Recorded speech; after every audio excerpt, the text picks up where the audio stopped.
Buenos días, hoy tenemos aquí al doctor José Luis Manín. Buenos días, José Luis, ¿qué tal estás? Alicia, ¿cómo estás? Yo encantado de estar aquí charlando contigo. La verdad que es un auténtico placer tenerte por aquí. Es increíble poder hablar contigo directamente, la verdad. Te admiro muchísimo. Pues muchísimas gracias, muchísimas gracias. Ya sabes que yo te admiro también a ti, que me sorprende, ¿no? Una persona tan joven y con tantas cosas, ¿no? Me da envidia, tengo que reconocerlo, ¿no? Yo también he hecho muchas cosas, pero no soy joven. Y a mí me sorprende, ¿no? Tu capacidad. Pues muchísimas gracias a ti también, José Luis. Y bueno, generalmente empiezo las entrevistas presentando a la persona que tengo delante, pero en este caso quería que te presentaras tú. Entonces, ¿quién es el doctor José Luis Marín? Ay, bueno, pues habitualmente me presentan. Lo sé. Me pones en un... Bueno, yo soy médico. He cumplido ahora, hace muy poco tiempo, he cumplido 50 años de médico. O sea, terminé la carrera de medicina hace 50 años en la Universidad Complutense de Madrid, en el Hospital Clínico de San Carlos. Yo fui un mal estudiante de medicina, la medicina me decepcionó muy prontito, yo creo que en primero. O sea, me decepcionó, solo a base de motivación extra y de querer ser médico, que lo quise toda la vida. Pues terminé la carrera, pero la carrera fue muy decepcionante. Me di cuenta enseguida, ¿no? De que realmente lo que me iban a enseñar en la carrera iba a ser ver enfermedades, pensar en enfermedades y en tratamientos mayoritariamente farmacológicos. Y yo no quería hacer medicina para eso, yo era muy cotilla. A mí me encantaban las historias, me gusta mucho la literatura, eso me ha ayudado mucho. Me gusta mucho la literatura, toda mi vida he leído, sigo leyendo mucho, mucho, mucho. Y como estudiante entonces de medicina, no, empecé a aprender medicina y aprendí a estudiar lo que realmente me gustaba después de terminar la carrera, ¿no? Y durante la carrera, bueno, pues en mi generación pues hacíamos teatro, aprendí a tocar un instrumento, hacíamos fotografías, es verdad que hacíamos muchísimas cosas. Luego me fui a estudiar psiquiatría a Bélgica, la psiquiatría que se hacía en la España aquella Sí. no me interesaba nada. Me fui al Hospital Universitario de Gante, aprendí psiquiatría, mientras cuando volví, incluso antes, ya estaba formándome en psicoterapia psicoanalítica, que era la única forma de psicoterapia que había para médicos hace 50 años, ¿no?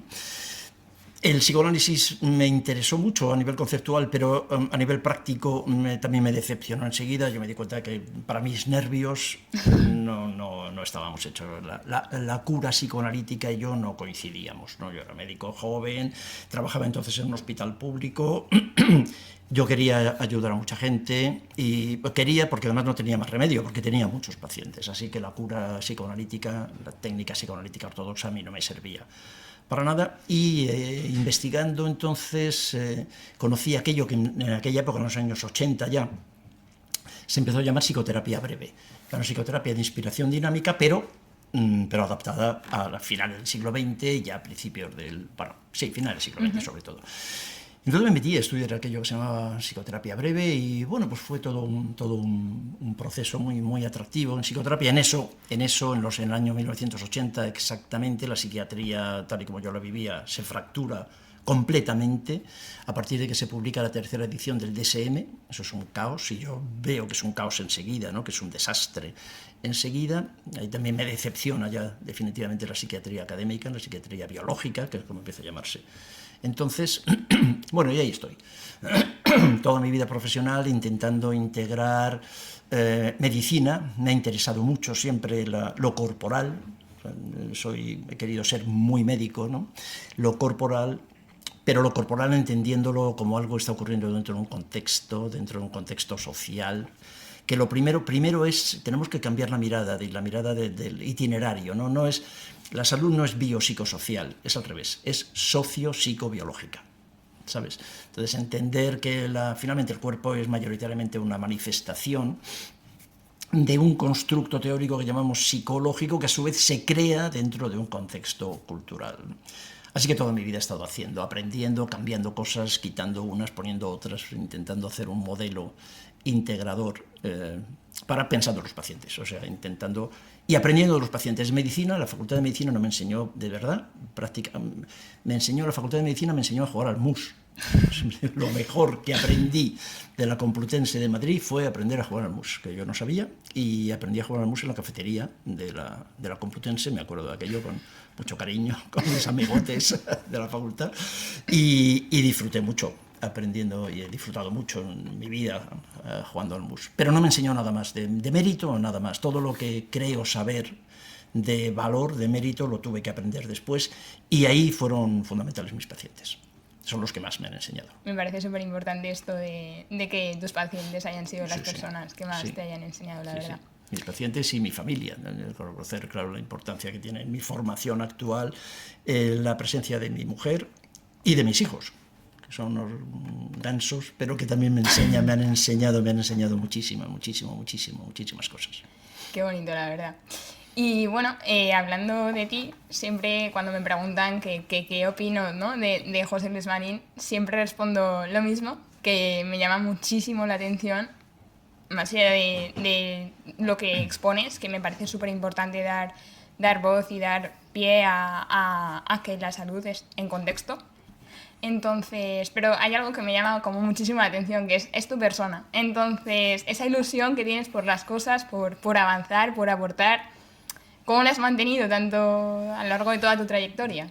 No lo sé, porque te puedo asegurar que yo creo que no hay un esfuerzo consciente en eso, ¿no? Creo que puede tener que ver con que quizás, no lo sé, sinceramente no tengo una respuesta para esto, pero quizás una emoción, la curiosidad, que es una emoción que, sin embargo, tú sabes que en nuestra cultura intenta limitar. Hay refranes por ahí terribles, ¿no?, como lo de que la curiosidad mató al gato y todo esto, ¿no? La curiosidad y el pensar y el ir un poquito más allá, ¿sabes? Un poquito más allá. Yo creo que eso me ayudó. La curiosidad sigue hoy, con la edad que tengo, sigue absolutamente vigente, ¿no? Y estoy leyendo una novela, yo leo muchas novelas. Estoy leyendo una novela y estoy con el iPad al lado, porque cosas que van apareciendo en la novela de localizaciones geográficas, ¿sabes?, son momentos históricos que no conocía, pues me aprovecho para entrar entonces en el navegador y entonces buscar más datos sobre ese episodio que me están contando en la novela, ¿sabes? La curiosidad yo creo que me mantiene, no sé si vivo, desde luego que vivo sí estoy, quiero decir que me mantiene activo, ¿no? La curiosidad, el gusto por saber, ¿sabes? El seguir aprendiendo. Me parece que yo creo que no ha habido ni un solo día de mi vida en el que no haya aprendido algo nuevo. Me parece también fundamental el seguir aprendiendo cada día y que la curiosidad haya sido como el ancla o la guía para hacer toda tu trayectoria. El motor, yo creo que la curiosidad ha sido y sigue siendo con mi edad, que yo tendría que estar jubilado desde hace muchos años, ¿no?, con los parámetros de edad. Pero no lo estoy porque me interesa lo que hago. Literalmente me interesa, o sea, es exactamente así. Tengo interés en qué, básicamente en estudiar. Yo sigo estudiando todos los días, o sea, aprendiendo, buscando. Sigo haciendo conexiones, ¿sabes? Con una cosa que acabo de aprender, con algo que sabía, pues todo lo puedo conectar. Mirar un poco más allá. A mí me parece aburridísimo la práctica clínica de muchos de mis colegas y de los tuyos, de nuestros colegas, que llevan toda su vida haciendo lo mismo. Totalmente de acuerdo. Conoces algunos, tú eres muy joven, pero ya conoces, ya ves algunos colegas que apuntan maneras. Ya conoces a alguno que dices, pues hace 3 años que se ha graduado y no ha aprendido nada. ¿Sabes? Y sigue, y tú has tenido profesores, igual que yo, claro, profesores que te das cuenta que llevan 20 años haciendo lo mismo. Llevan 20 años con las mismas diapositivas, llevan dando clase, contando exactamente lo mismo. Pero ¿no se aburrirán?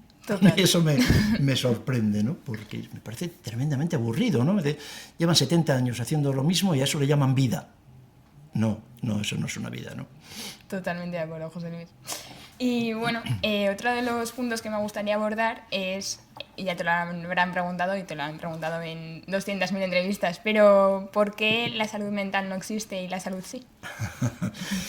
Existe la salud y eso se puede definir de muchas maneras. La salud, naturalmente, y la ausencia de salud, y eso es una espiral, además, en la que no podemos... Se definen frente a la otra, ¿sabes? Con lo cual, una de las certezas, curiosamente la única certeza que tenemos al nacer, la única, porque todo lo demás es coyuntural, pero la única certeza que tenemos al nacer es que nos vamos a morir y que en ese pasaje además vamos a sufrir. Esa es la única certeza. Curiosamente no se quiere hablar de eso, ni de que nos vamos a morir, ni de que además a lo largo de nuestra vida va a haber momentos que vamos a estar sufriendo, estos que vamos a estar, luego lo que el pensamiento médico dice que vamos a estar enfermos, ¿no? Entonces la salud existe y la ausencia de salud también, pero con mayúsculas y una sola.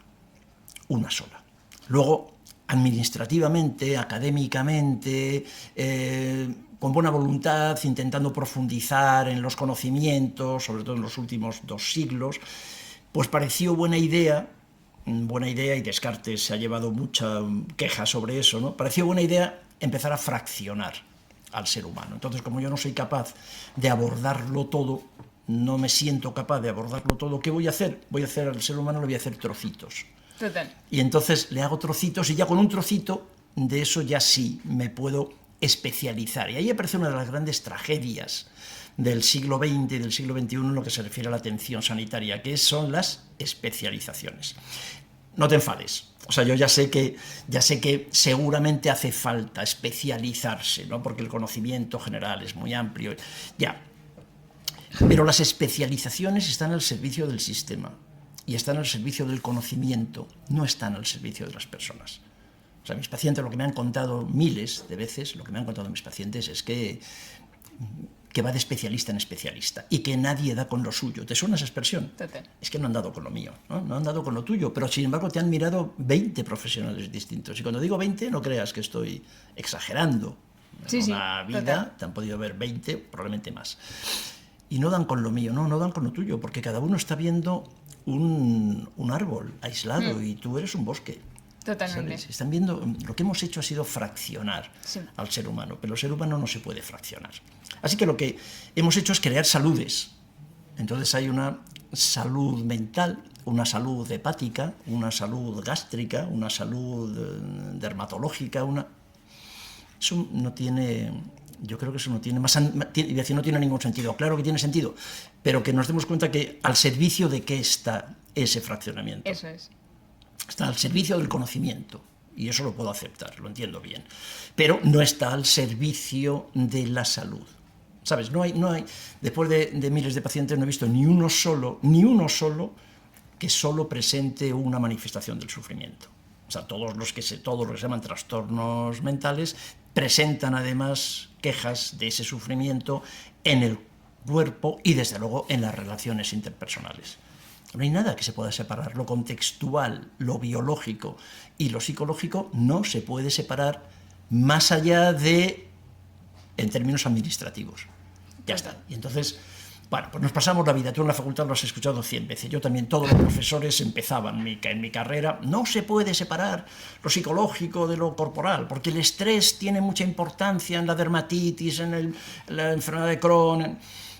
Yo lo escuchaba eso el primer día de clase y luego decía, bueno, a ver, ahora cuando nos cuentan cómo se conjuga esto, ¿no? Jamás lo hicieron. jamás, ¿no? Entonces, no se puede separar lo biológico de lo psicológico y, sin embargo, tú has estudiado en una facultad y yo en otra. ¿Te das cuenta? Total. O sea, estamos todo el día renegando del pobre Descartes y la dicotomía cuerpo-mente y tal, y lo hemos instalado absolutamente en la formación, en la práctica. Tú has estudiado en una facultad, yo estudié en otra, en la que con frecuencia además están enemistados.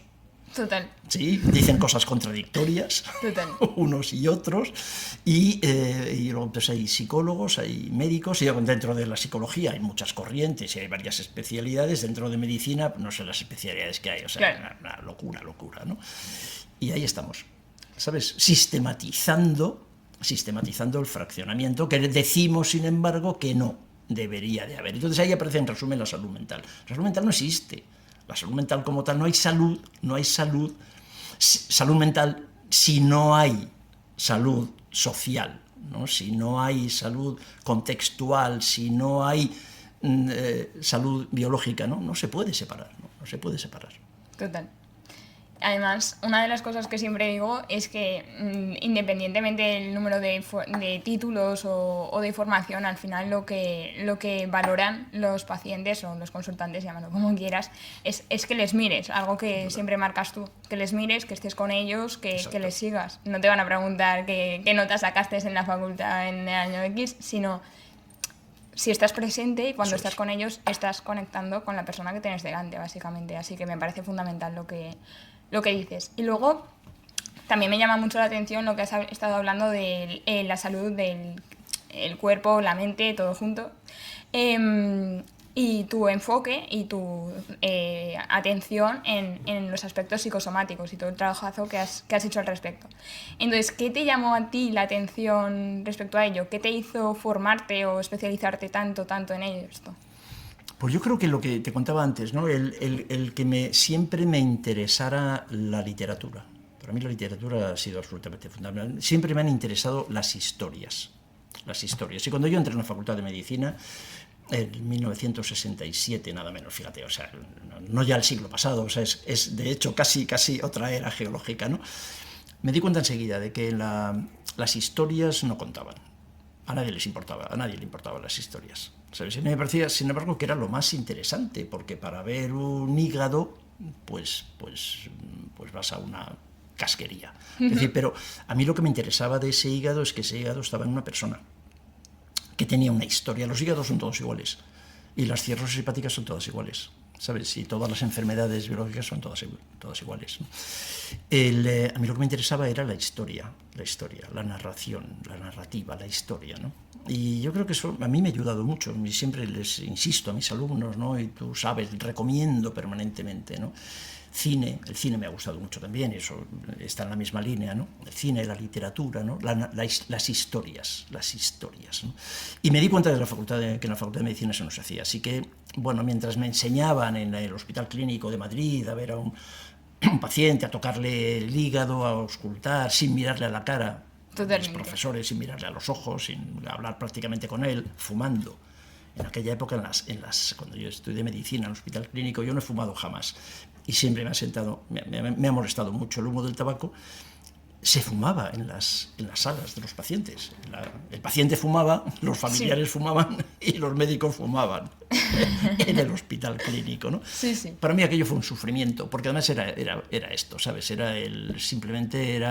Yo recuerdo perfectamente en mis prácticas como alumno interno en medicina, en patología general, era hablar de la cirrosis de la cama 14, el enfisema de la 10, ¿sabes? Sí. La enfermedad de Crohn de la 12, el asma de la 19. O sea, no eran personas. Eran enfermedades. ¿Sí? Se hablaba solamente de enfermedades y a nadie le importaba la historia de esa persona. Ya no solamente la historia pasada, que como hoy sabemos, y ya sabíamos entonces, define absolutamente tu vida, ¿no? A nadie le interesaba la historia presente y mucho menos el futuro, ¿no? Y ahí me di cuenta de que eso no era la medicina. Yo te contaba antes, yo no me había apuntado, yo no quería, no iba a ser médico para eso, ¿sabes? Para eso habría hecho biología. Sí, claro, biología, ¿sabes? O ingeniería de minas, qué sé yo, cualquier otra cosa, ¿no? Pero a mí me parece que la medicina solo puede ser psicosomática, la medicina solo puede verse, si no, lo que estamos haciendo es veterinaria. Lo que yo aprendí en el Hospital Clínico era fundamentalmente veterinaria. Sí, alguno de mis colegas se va a enfadar con esto, yo lo lamento muchísimo, lo digo con mucho cariño, ¿no? Y guardo buenos recuerdos de mi época de estudiante, porque era muy joven y porque hacía muchas cosas y disfruté mucho de la vida como estudiante de medicina a pesar de tener que estudiar medicina. Eso tengo que reconocerlo, pero lo recuerdo todo con mucho cariño. Tuve mucha suerte, era un privilegiado poder estar estudiando. Pero la medicina que se hacía en el hospital, o la que al menos otro compañero mío te diría otra cosa. Lógicamente, sé que esto es personal. Pero lo que yo vivía, aquello era mucho más veterinaria. Total. Siempre que escucho algún podcast tuyo, y sí que es verdad que como que el entrevistado guarda bastante seriedad, pero yo incluso a veces en mi casa como que me río un poco. Pero bueno, hablando también de las historias, algo que me parece fundamental, yo, como te comentaba, estaba haciendo la tesis en perinatalidad y para conectar ahora con cómo se sienten las madres, generalmente yo trato siempre como de explorar con papers o con manuales, pero ahora lo que me apetece para realmente aprender, ¿no? Esa sensación es buscar novelas, películas, no me había pasado nunca y me parece como que conecta mucho con lo que acabas de decir, la verdad. Es así, es así. Y eso te va a permitir, fíjate, el que puedas hacer esa conexión, o sea, el que salgas del DSM, el DSM que maló, por cierto, recuerdo que sí, lo hablamos es. cuando nos conocimos hace Total. ya algunos meses, ¿no? Quema el DSM, eso es una tragedia, eso es algo que os ha hecho muchísimo daño a los estudiantes de psicología y por supuesto a la psiquiatría, ¿no? Mira más allá del DSM, mira más allá y que puedas conectar, ¿no? Fíjate que además a mí algo me da un poco de rabia, ¿no? Que a veces entiendes mucho mejor el sentimiento, la emoción y la psicopatología humana en una novela y te das cuenta que el escritor, Totalmente el autor, lo está explicando mucho mejor que cualquier libro de psiquiatría. En una novela, en una película, en una canción de Joaquín Sabina, por ejemplo, ¿sabes? O de Serrat, de Aute, qué sé yo, ¿no? Te van a contar en la poesía, ¿no? En Bécquer o en Machado, en Miguel Hernández, ¿no? No hay nada más brillante a la hora de explicar, de entender, te recomiendo que lo busques, ¿no? De entender lo que es la tristeza, para ser exacto de lo que es la melancolía, como un poema de Miguel Hernández que se llama Umbrío por la pena. Búscalo. Umbrío por la pena, casi bruno, porque la pena tizna donde estalla. No hay nada más, ningún libro de psicopatología que te hayan recomendado jamás te va a explicar la melancolía como este poema, ¿no? Total. Eso es lo que me permite, volviendo otra vez, esto es lo que me ha permitido, que me sigue permitiendo el estar aquí, ¿no? El poder leer pensando en conectar, el ver cine, escuchar música, escuchar poesía, leer poesía y poder ver cómo conecta eso, ¿sabes? Con mis pacientes, más allá del DSM, ¿no? Total. Y dentro también de la parte psicosomática me gustaría abordar dos partes. Primero me gustaría que nos explicases cómo ves tú cómo se está atendiendo la salud mental perinatal, que es algo que conecta mucho, ¿no? Porque al final estás gestando un bebé. Me parece algo impresionante. Entonces, ¿cómo crees que se está abordando actualmente en España la salud mental en las mujeres en este periodo? Si me preguntas, hasta donde yo sé, se ha abordado mal. Quiero decir, hasta ahora no se ha abordado directamente. No estáis ahora, y cuando me dices eso, que estás haciendo la tesis sobre esto y tal, lo primero que te he dicho es que por favor que me tengas al corriente de todo eso, porque me parece que esa es la salud. O sea que, ¿sabes? Creo que este es el trabajo que tenemos que hacer. En nuestras carreras nos enseñan, decíamos antes, a ver enfermedades, a tratar enfermedades, ni siquiera a tratar enfermos, es a tratar enfermedades, diagnósticos DSM, enfermedades, ¿no? Me parece que si queremos hablar de salud, la medicina y la psicología se olvidaron de la salud hace muchísimos años. Si queremos hablar de salud, el trabajo es intervención perinatal. El trabajo es empezar a trabajar. Yo siempre digo aquello que me has escuchado alguna vez, de que nuestra historia comienza cuando nuestros padres se conocen. Sí. Ahí. Lo que ocurre con esas dos personas, ¿no? Las expectativas de mezcla genética, después de temperamentos, de sistemas, de contextos, eso es lo que define nuestra vida. Toda la mezcla de todo esto, genético y epigenético, ¿no? Eso define nuestra vida. Y nuestra vida y nuestra salud, o la falta de ella, ¿no? Así que el trabajo, escuchar a alguien tan joven como tú decir que está trabajando en psico, lo que quieras, en salud, mejor, en salud perinatal, me encanta. La verdad es que me encanta, porque ese es el futuro. Yo creo que ese es el futuro. Hasta ahora, lo que yo sé, y posible, seguro me consta que hay espacios en España donde se está haciendo y se está haciendo muy bien. Pero se está haciendo muy bien hace poco tiempo, ¿eh? Total. Muy poco tiempo. En otros lugares también me consta que no se hace nada, absolutamente nada. Total. No, sí, de hecho, las redes sociales también han ayudado un montón para visibilizar situaciones, por ejemplo, de violencia obstétrica, exacto. Que antes pasaban y no pasaba nada, pero ahora al tener una red social se visibiliza súper rápido. Vale, y por otro lado, también me gustaría abordar la parte de también vinculada a todo ello, que es algo que no se habla prácticamente nunca, en la universidad tampoco, y cuando llegamos a la práctica como que nos sentimos un poco perdidos en este aspecto. es sobre el abuso sexual en la infancia, que tiene una prevalencia bastante alta, y me gustaría un poco saber cuál es tu visión acerca de ello.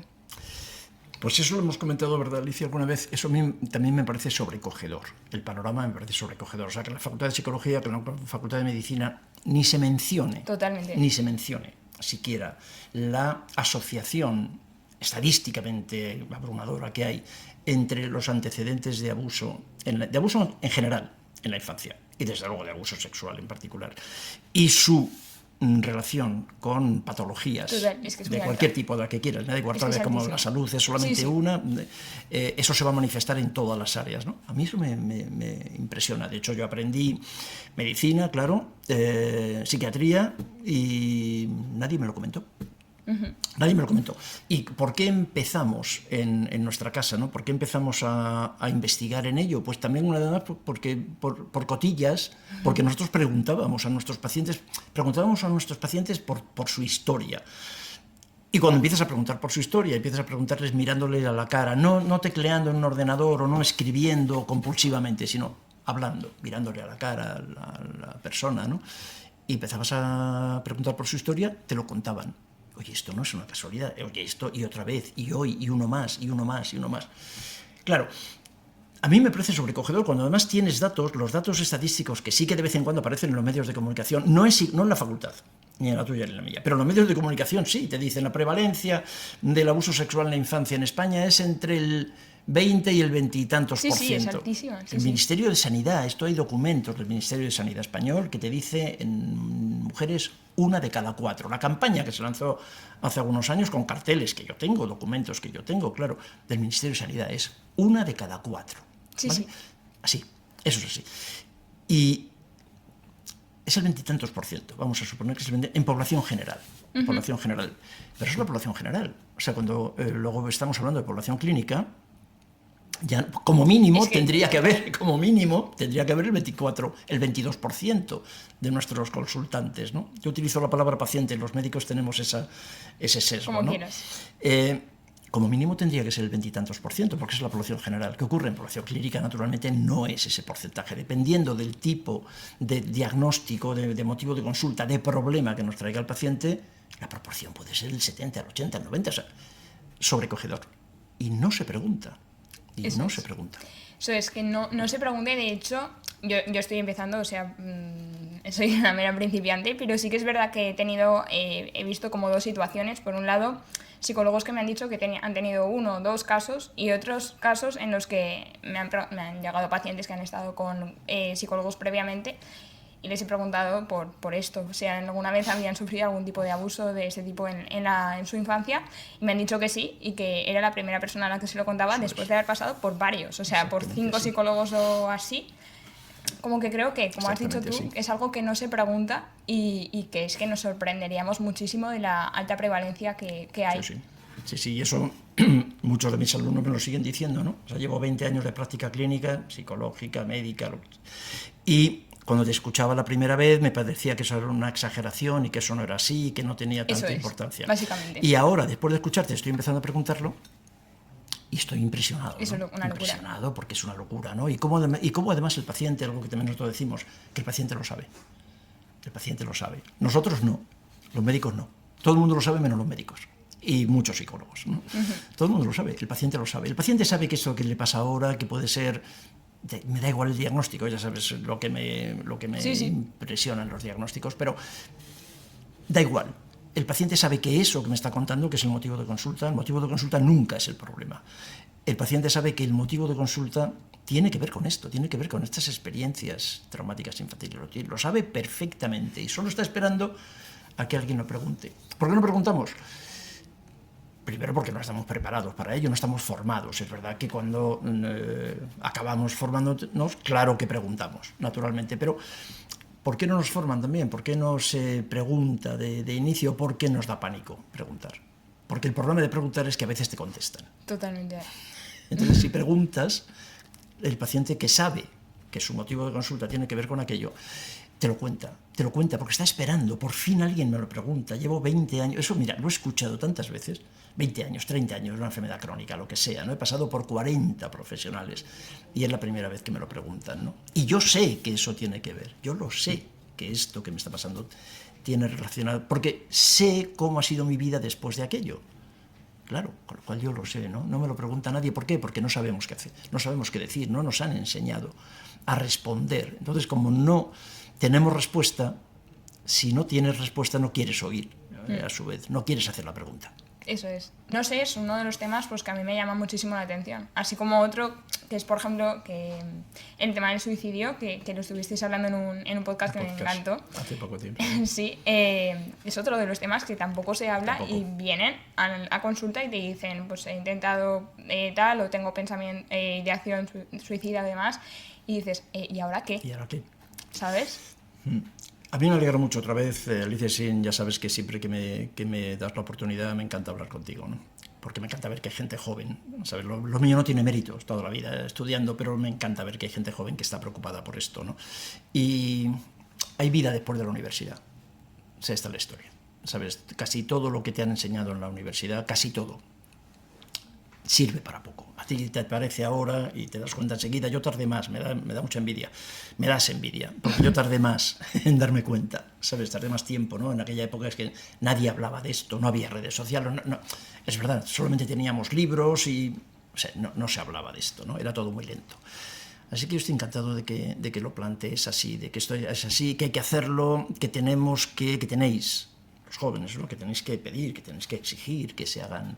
que os formen en la universidad sobre lo que realmente ocurre después, cuando terminas tu carrera y tu máster general sanitario y todas tus especializaciones y toda esta historia.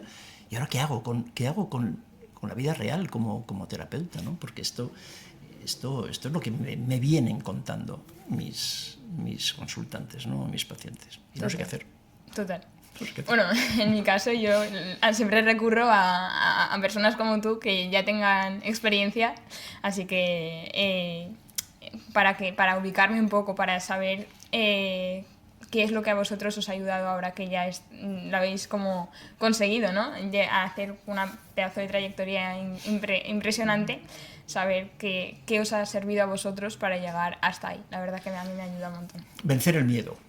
Es decir, que yo también tuve una primera vez en el que pregunté a una persona, a un paciente, directamente por su posible experiencia traumática. ¿No te refieres a esto, no? Por ejemplo, sí. A preguntar, siempre hay una primera vez. Y como te digo, no fue tan rápido como en tu caso. O sea, porque eso, yo terminé la carrera de medicina, jamás se hablaba de eso, en aquella España todavía mucho menos. Luego dices psiquiatría en Bélgica, pero tampoco...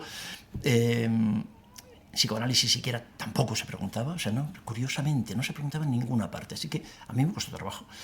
Y hubo una primera vez en la que tuve que preguntarle a alguien, quiero preguntarte una cosa concreta, ¿no? ¿En algún momento de tu vida recuerdas si en tu infancia, en algún momento cuando eras pequeño, tuviste alguna sensación en la que te sentiste invadido? Bueno, cada uno lo preguntamos con nuestro estilo, pero lo preguntas, ¿no? Claro. Hay una primera vez.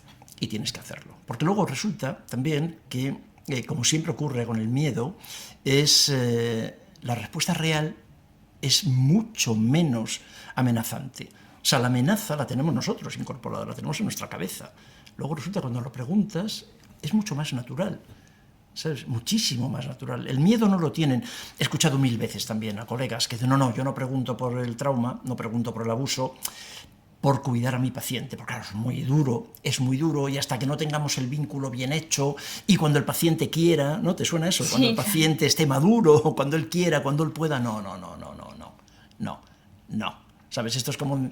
A mí el hecho de ser médico sí que es posible que me haya ayudado en algunas cosas, como por ejemplo la visión quirúrgica. No, usted tiene una apendicitis aguda, que le está provocando una peritonitis. Yo lo voy a operar por las buenas o por las malas, porque si no se va usted a morir de un cólico miserere, que es de lo que murió Hermann Rothschild con 32 años, ¿sabes?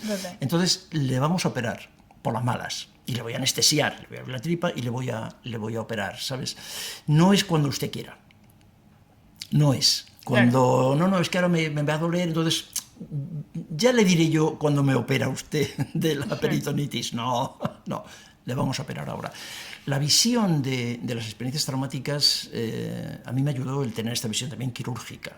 Luego, ¿sabes qué ocurre? Pues que lo mismo que le pasa a los cirujanos, que operar una apendicitis aguda es muy fácil. Preguntar al paciente por sus experiencias traumáticas es muy fácil. ¿Por qué? Porque te lo hacen ellos fácil, porque llevan, por fin, ¿sabes? He escuchado 1000 veces el suspiro, ¿no? Por fin alguien me lo pregunta.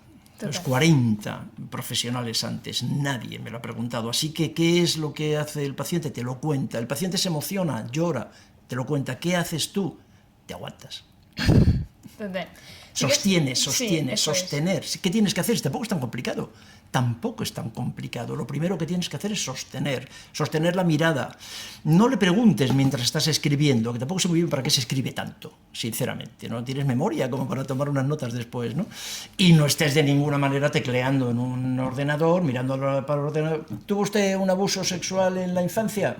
No, eso no. Esto es una... Acabo de hacer una caricatura grosera por la que pido disculpas, ¿no? Pero es que sé que se hacen así las cosas. Sí.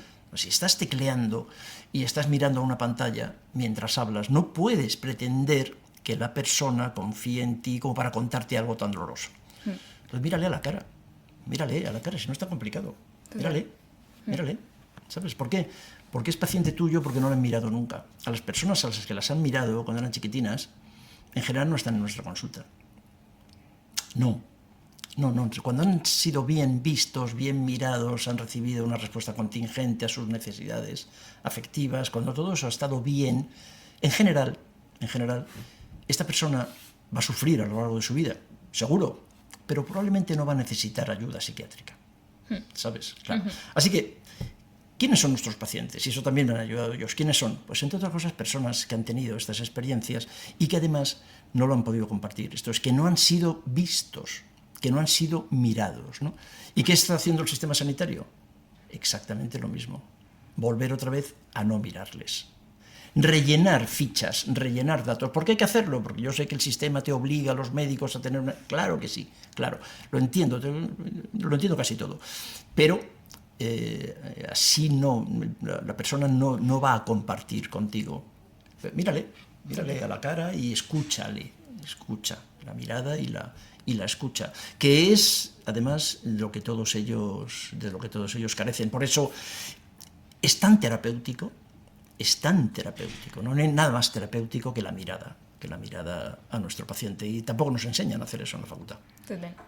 Sí que es verdad que yo, ya te digo, estoy empezando, pero uno de los miedos que tengo es que el paciente como que se revictimice al contar su experiencia, o no sé si hay que abrir eso y dejar que lo cuenten o no. Es como un poco perdida, la verdad, en ese aspecto. Sí, ese es el miedo que hemos tenido todos, Alicia. Eso es completamente normal. He escuchado muchas veces también a colegas decir, no, claro, es que no se puede abrir el melón, una expresión, ¿no? Eso es. Lo de abrir, cuando has dicho lo de abrir, sí, ¿no? De hecho, así es que, claro, abrir el melón es que es un poco arriesgado porque la persona puede reexperimentar aquello, y entonces, claro, es que abrir el melón, y es una expresión, claro, muy, muy castellana. Yo siempre os planteo lo mismo. Esta persona es población clínica, está en consulta, está en la mía. ¿Por qué? Porque tiene un melón. Sí, porque tiene un melón. ¿Sabes? Porque si no tiene ese melón, está tomando cañas, ¿sabes? O está, Dios no lo quiera, en el concierto de Bad Bunny, ¿sabes? Pero, o pegado al televisor viendo los mundiales, o el mundial. No, si esa persona no está en tu consulta es porque tiene un melón. ¿Cómo no lo vas a abrir? Es otra vez el modelo quirúrgico. ¿Sabes? ¿Por qué está una persona en cirugía? Porque tiene un quiste intestinal, tiene un melón, porque tiene una apendicitis, tiene una peritonitis, tiene un tumor. ¿Sabes? Por eso está en cirugía. Entonces, no, es que no le voy a abrir, o no le voy a amputar la pierna que tiene gangrenada, porque claro, le va a doler. ¿Sabes? Sí. Es así. ¿Sabes? Entonces no puedo hacer eso porque, claro, le va a doler, va a sufrir mucho, luego se va a dar cuenta que no tiene una extremidad que le he tenido que amputar. Eso es terrible. Eso es terrible. Pero es que si no lo haces, se está muriendo. ¿Sabes? Claro, lo que no decimos no se muere, lo que no decimos nos mata. Y esto, una vez más, tampoco es mío, esto es de Shakespeare. Y esto está en Hamlet, ¿no? No, esto está en Macbeth, perdón. Lo que no decimos no se muere. O sea, el hecho de que tú no lo cuentes, el hecho de que no abras el melón, no significa que el melón se vaya a evaporar. No se han descrito casos de sublimación melonera. Okay. El melón va a seguir estando ahí, como un quiste, y cada día es más grande, ¿no? Así que el miedo a abrir el melón es un miedo nuestro, no del paciente. O sea, el paciente necesita que alguien abra ese melón, que le va a doler. Claro que le va a doler. Claro, cuando vas al dentista, te duele. ¿Pero por qué vas al dentista? Porque hay un melón ahí. Tienes un flemón. Es el término correcto, ¿no? Que diríamos. Tienes un flemón, entonces vas al dentista y te duele, claro que te duele. Total. Te duele. Bueno, pues esto es lo mismo. ¿Cómo es posible? No, es que no vas a abrir el melón, el paciente va a experimentar. Claro que lo va a experimentar. Naturalmente que lo va a experimentar. Claro. Y hablando contigo y con tu mirada y con tu... estando presente, estando mindful en la consulta, va a poder por fin reexperimentar aquello con una mirada comprensiva, con una mirada compasiva, porque básicamente tuvo que hacer ese melón porque no tenía nadie alrededor con esa mirada, ¿no? Esto es muy terapéutico, es bastante más fácil de lo que creemos. Luego utilizamos alguna técnica, si quieres, de reprocesamiento, por supuesto que sí, MDR, utilizamos nosotros lo que tú quieras, pero eso también es otro camino. O sea, solo la técnica es absolutamente insuficiente, ¿sabes? Sí que es verdad que otra de las cosas que tú marcas siempre, y de hecho nombras mucho a Alberto Jimeno, que es, igual nos está escuchando, también sigue Take Symbol, es la importancia de la alianza terapéutica, sí, ¿no? Sí. Y el proyecto este de Super Syncs. Super Syncs, sí. Vale. Sí. Me gustaría un poco que nos explicaras un poco todo esto. ¿Qué es este proyecto y en qué consiste de forma breve? Alberto Jimeno tiene un libro precioso, ¿no? El que yo he aprendido mucho también, que creo que se llama Mejorando los resultados en psicoterapia. Exacto, es un libro precioso, muy inteligente, y me encantó también leerlo cuando se publicó hace 4 o 5 años, ¿no? Aproximadamente, sí. De una persona también muy joven, ¿no? El proyecto Super Shrinks, un proyecto que, entre otros, al que yo he seguido más, es un tal Barry Duncan, un psiquiatra estadounidense, que lo que plantean es que no cura... Voy a simplificarlo mucho, ya sabes.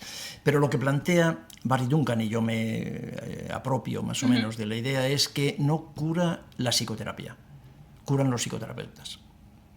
Haciendo un resumen muy grosero, ¿sabes? Pero esa es un poco la idea. La psicoterapia, lo que es la técnica, para decir, lo que es la técnica, eso está muy bien descrito. Alberto Jimeno lo repite en su libro muchas veces, todos los estudios de Wompole, de Lambert, o sea, es que todo eso está muy bien investigado, es la ventaja que tiene estudiar. Que cuando estudias, pues curiosamente aprendes cosas, ¿no? Y la técnica, otra vez, la técnica da igual, la intervención en modificación de conducta, técnica psicoanalítica, la interpretación, MDR, Brain Spot, lo que sea, solamente supone entre el 10 y el 12%, para algunos autores menos, entre el 7 y el 12% del resultado, del éxito terapéutico. O sea, la técnica... Y además eso está muy bien demostrado, a pesar de que en la universidad te dicen no, lo único que cura es lo cognitivo-conductual, es lo científico y tal. Bueno, otro día hablamos de lo científico en salud. Entonces lo que estos colegas se han dado cuenta, nos dimos cuenta, porque es verdad que nosotros nos hemos dado cuenta también hace muchos años, es que lo que cura no es la técnica, no es la psicoterapia, no son los manuales, es el psicoterapeuta, es la persona, y lo ella, claro, es la persona.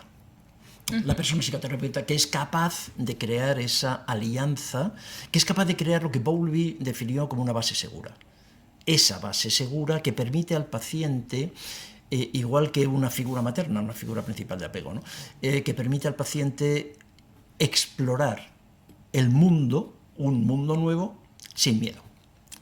Entonces es el terapeuta. Y lo que estos colegas se dieron cuenta, y nosotros también, y lo contamos siempre que tenemos oportunidades, que las universidades, me parece, que deberían de incorporar, que dejen lo que está, yo no voy a discutir eso ahora, es muy aburrido, pero que incorporen el aprendizaje de las habilidades del psicoterapeuta, porque Todo esto, a mi edad, me costó muchísimos errores, mucha equivocación, mucho estudio también aprenderlo, pero es que ahora es tan fácil, lo tenéis muy fácil, porque ahora todo esto está sistematizado, está definido, y las habilidades del psicoterapeuta además van cambiando, porque cada vez se investiga más y se ve qué habilidad tiene más capacidad, ¿no?, de movilización o no.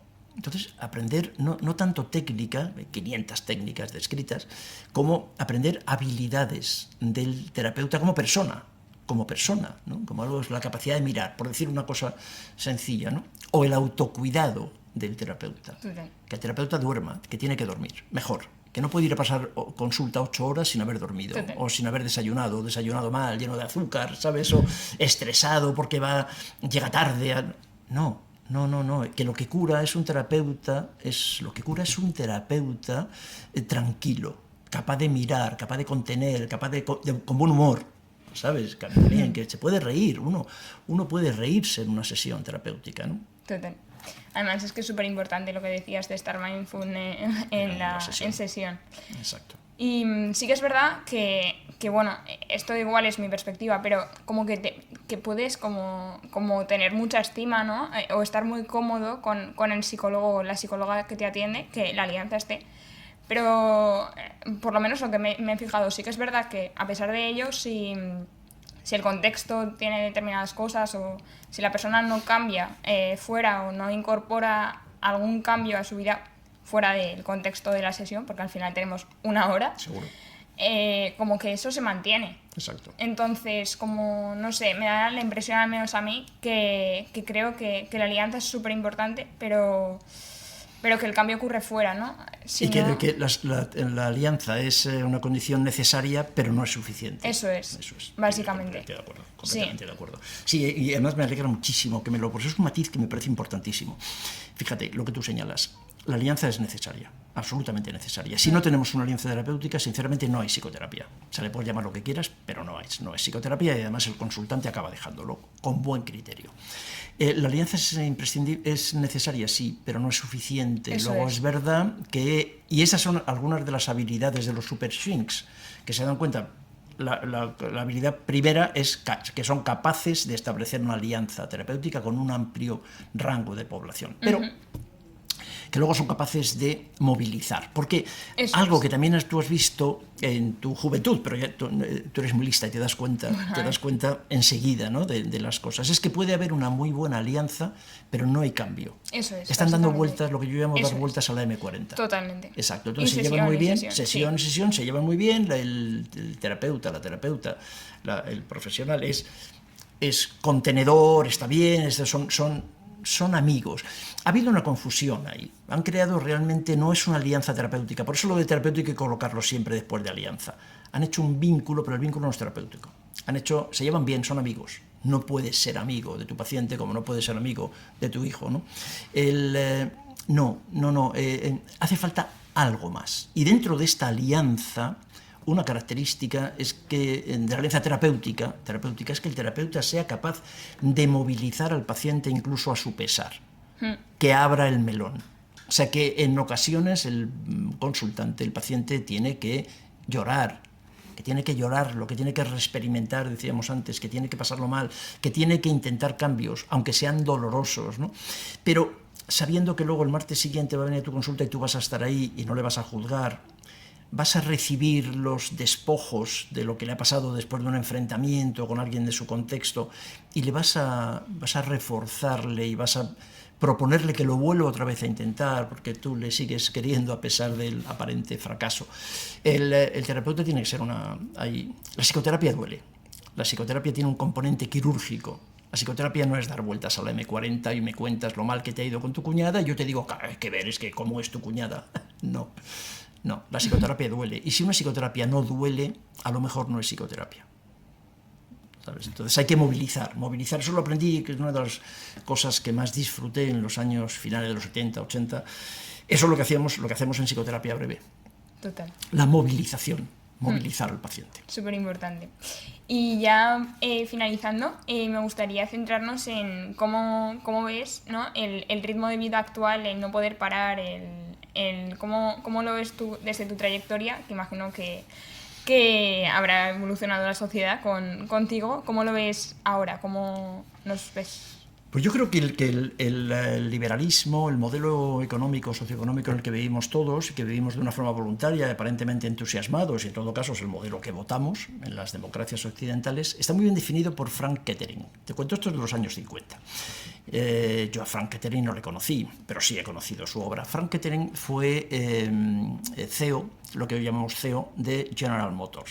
Es una gigante fabricante de automóviles y de otras cosas, ¿no? En Detroit, en Estados Unidos, en Michigan. Frank Kettering decía que es imprescindible para conseguir el crecimiento económico crear un estado crónico de insatisfacción en la población. Ya está. ¿Qué hemos hecho? Pues cumplir a rajatabla la propuesta de Kettering. Esto es, en los últimos 50 años, como mínimo, se ha creado un sentimiento crónico de insatisfacción en la población. Y ya está. Con lo cual ahí tenemos garantizado, claro, la venta de productos de todo tipo, productos farmacéuticos, productos de eso que se llama salud mental también. Esto es, el crear esa insatisfacción en la población. Y esto es lo que se ha hecho. Y esto es lo que se ha hecho con ánimo de negocio, simplemente, vamos, con ánimo de negocio. Entonces, ¿qué es lo que vemos ahora? Pues personas crónicamente insatisfechas. En un ambiente en el que, como decía también Bauman, Zygmunt Bauman, premio Príncipe de Asturias de hace unos años, Zygmunt Bauman decía que en este momento, en nuestra cultura, cualquier idea de felicidad termina en una tienda. Esto es lo que se ha conseguido. Ya está. Entonces, ¿qué hemos creado? Pues personas con muy poco capacidad de crítica, de autocrítica, de pensamiento crítico, con pocas, yo tengo la sensación de que con poca capacidad incluso de pensamiento, sin ninguna curiosidad, una pseudo curiosidad que aparentemente se resuelve con el scroll infinito, ¿sabes? Y haciendo muchas cosas muy deprisa para no llegar a ningún lado. Con lo cual, bueno, pues ya está. Esto es lo que tenemos, y esto es lo que tenemos, esto es lo que queremos tener, y te digo lo de siempre, esto es lo que votamos. O sea, no quiero que esto parezca una crítica al modelo. Este es el modelo que todos, el modelo socioeconómico con el que todos estamos encantados, ¿no? Todos insatisfechos, comprando, consumiendo, creciendo económicamente, y ahí estamos. Total. Y ya me ha venido a la cabeza algo que nombras mucho, que es el desayuno. Yo soy una friki de los desayunos con calma. O sea, en mi casa como que siempre, o sea, el desayuno es como un espacio como muy nuestro, muy de familia, hacerlo cada mañana y hablar y ver cómo presentamos el día, y cada vez que tú lo nombras yo me acuerdo de ellos. Sí, sí. Pero bueno, me he acordado porque incluso este tipo de situaciones, un simple desayuno, no lo podemos hacer a veces con calma, vamos tan deprisa, tan querer correr a todo, y la vida se nos escapa. Pero ¿por qué no pensamos? Es decir, ¿cómo que no puedes dedicarle una hora al desayuno? Claro que puedes. Es mentira, pero fíjate, lo tenemos tan instalado como que es que no tengo tiempo para... Que no tienes tiempo para... Me da igual a la hora que entres a trabajar. ¿Cómo que no tienes tiempo? Acuéstate una hora antes. Es muy simple. No, es que estoy viendo La Isla de las Tentaciones. Hijo de mi vida, claro. Entonces, si estás hasta la 1 de la madrugada consumiendo toda la basura que ponen en televisión, una propuesta de todos mis pacientes hace años, ¿no? Y a todos mis amigos, todo el que quiera escucharme es: apaga la tele. Por Dios, apaga la tele, la tele te está matando, tele te está matando, ¿no? Es muy fácil criticar a la industria farmacéutica, y yo siempre que puedo lo hago, pero antes de la industria farmacéutica está la industria del ocio, ¿no? Las tecnológicas. Apaga la tele, acuéstate a las 10 de la noche, ya verás cómo te puedes levantar a las 6, entonces puedes estar 40 minutos desayunando. No, es que no tengo tiempo. No tienes tiempo porque estás utilizando un tiempo ultraprocesado, también un tiempo malo, que es el tiempo que llamamos el concepto de tiempo ultraprocesado, que es mirando la tele. Total. Mirando la tele, desde los informativos hasta cualquier programa de televisión. Utiliza la televisión exclusivamente como monitor para ver cine. Entonces, mira cine. Del cine, la película puede ser mala. Hay muchísimas películas malas, malísimas. La mayoría son malas, pero incluso una película mala es mejor que cualquiera de las basuras de los reality shows, ¿no? Entonces, claro que tienes tiempo para desayunar. ¿Cómo que no? Claro que tienes tiempo para desayunar, y para salir además a caminar 10 minutos por la mañana también, que te dé el sol. Claro que tienes tiempo, pero tienes que organizar mejor tu tiempo ultraprocesado. Organízate mejor y ya verás cómo sí que tienes tiempo, ¿no? Total.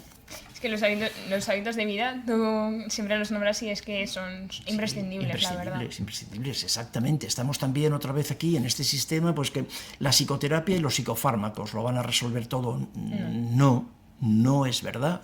Duerme mejor, muévete, sal a la naturaleza. Pero todo esto está, a su vez, tampoco es algo que se me haya ocurrido a mí.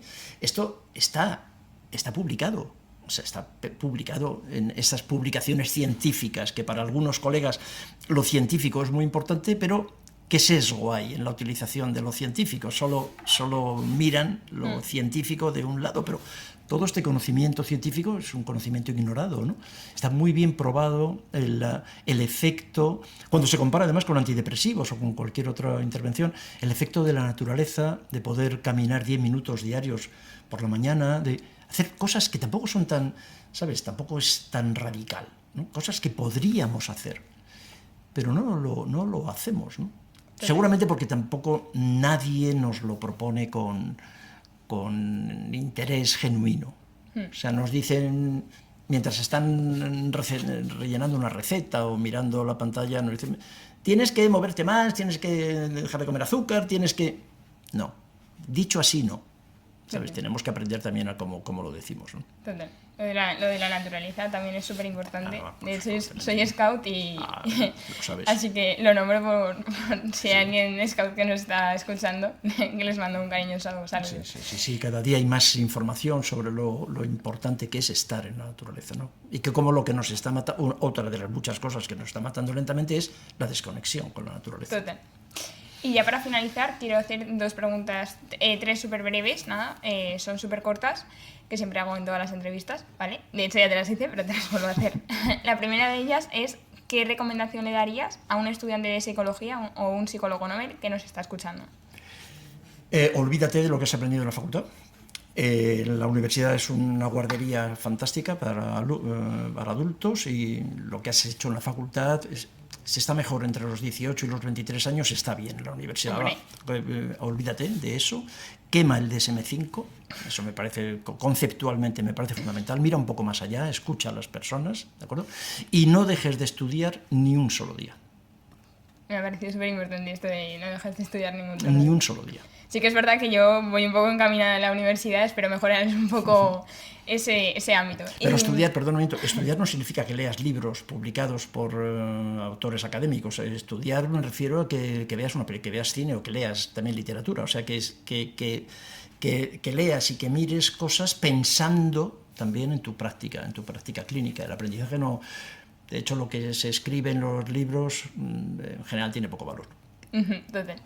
La segunda es, ¿qué es lo que más disfrutas de tu día a día actualmente con todo lo que has conseguido? ¿Profesionalmente? Sí. Pues el poder seguir, fíjate, el poder... a mí me ha dado muchas satisfacciones mi profesión, a pesar de la profesión. O sea, tengo que reconocerlo, ¿no? Que la profesión no me ha ayudado, los estándares no me han ayudado, pero la profesión... Y lo que más seguramente es escuchar a mis pacientes, escucharles de verdad, interesarme por ellos. El feedback que eso me ha dado ha sido fantástico. Qué guay. Y ya la última es, si tuvieras que decirme un psicólogo o un psiquiatra que te gustaría que viniera a Take It Simple, ¿quién sería? Tiene que estar vivo, ¿eh?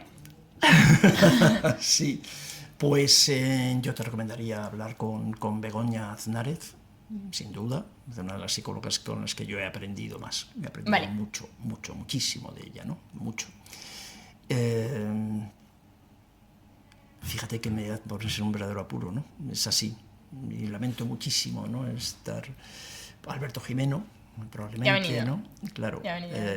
Y luego dentro de nuestro grupo, pues José González, Mercedes Bermejo, Olga Barroso, Pedro Martín, pues todos los que están dentro del foro internacional, claro, son colegas con los que tenemos una vinculación profesional y que estamos todos más o menos en la misma línea, ¿no? Pero si me pides un psiquiatra académico, con todo el dolor de mi corazón, soy incapaz de recomendarte a nadie. Seguro que los hay, gente valiosísima, seguro, pero desgraciadamente yo no los conozco. Y a los que conozco no te los puedo recomendar. Vale, pues hasta aquí sería la entrevista. Muchísimas gracias por todo, José Luis. Y bueno, pues gracias. Alicia, gracias a ti, de verdad, es un verdadero placer y es muy estimulante, como digo, hablar con una persona tan joven y tan interesada por lo que a mí me ha costado 50 años. Así que, pues enhorabuena también y muchas gracias por darme la oportunidad. Y hasta aquí.